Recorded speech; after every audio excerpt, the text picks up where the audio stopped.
maamulka Soomaaliland ayaa waxay sheegeen in ay ka xun yihiin hadalkii dhawaan ka soo yeeray wasiirka gaashaandhigga xukuumadda federaalka Soomaaliya Axmed Macalin Fiqi kaas oo mar wareysi siinayay telefishinka Al Jazeera ku sheegay inuu faragelin military ay dowladda federaalka Soomaaliya ku sameynayso gobolada waqooyi si loo ilaaliyo midnimada dalka. War-saxaafadeed ka soo baxay wasaaradda arrimaha dibadda ee maamulka Soomaaliland ayaa waxaa lagu sheegay in arrintaasi ay tahay hanjabaad cad oo lagu carqaladeynayo amniga Soomaaliland.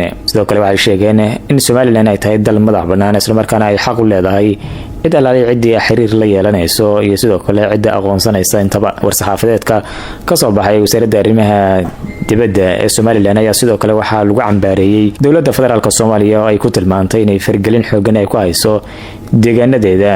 dhanka kale madaxweynaha maamulka Soomaaliland Cabdiraxmaan Cirro ayaa waxa uu sheegay in Soomaaliland ay cilaaqaad xooggan la yeelanayso wadamada caalamka si ay u helaan aqoonsi buuxa ay ka helaan wadamada caalamka, isagoona sheegay in Soomaaliland ay imika ka jirto xasilooni iyo sidoo kale dimuqraadiyad dadkooduna ay soo daartaan madaxda ayaga matalaya.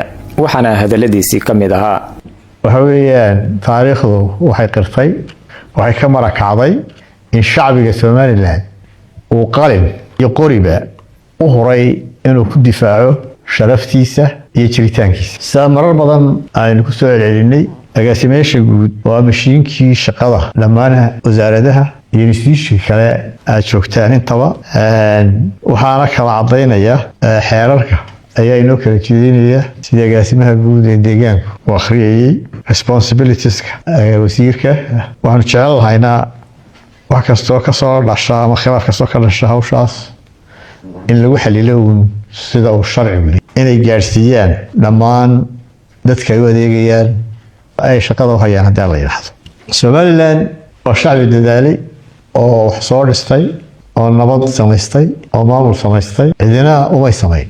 Soomaaliland shacbigu iyaga samaystay hoostii bay ku shireen banaana cidla bay ku shirayeen magaalooyinkooda ayay ku shirayeen halka Soomaaliya laga yaabo 20 shilin loogu qabtay meel dalkooda ka baxsan. nabad ay samaysteen mid gudaha dalka ka dhalatay weey mid loo soo mustaafiyay ma aha. nidaamka dawladda ay samaysnaa waa mid ay iyagu samaysteen. maanta waxa loo qarsan yahay inay hadday dimuqraadiyad tahay iyo hadday maamul tahayba ay dhammaan qaybaha kale ee dadka Soomaaliya ku hadla iyo gobolkaba ay ka hormarsan yihiin.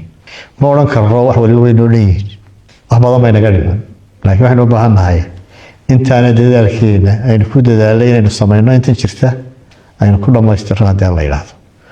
maanta dalka saybaynu nahay waxay ku soo kordhi doonaa xiriir badan oo iskaashi oo dalal badan aynu la yeelano. marka inuu diyaargarowdaan sida uu maamul lahaydeen una maarayn lahaydeen xiriirada badan ee nagu soo socda wasaarad kasta iyo department kasta. hadalka madaxweynaha maamulka Soomaaliland ayaa ku soo aadaya iyadoo wali ay taagantahay xiisadii ka dhalatay aqoonsigii maamulka Yahuud uu siiyay maamulka waqooyi galbeed ee Soomaaliya. dowladda federaalka Soomaaliya ayaa ilaa iminka waxay wadaa xiriir diblomaasiyadeed oo ay ku baabiinayso heshiiskaasi oo ay ku baabiinayso aqoonsigaasi ay Yahuud siisay qaybo kamid ah gobolada waqooyi ee dalka.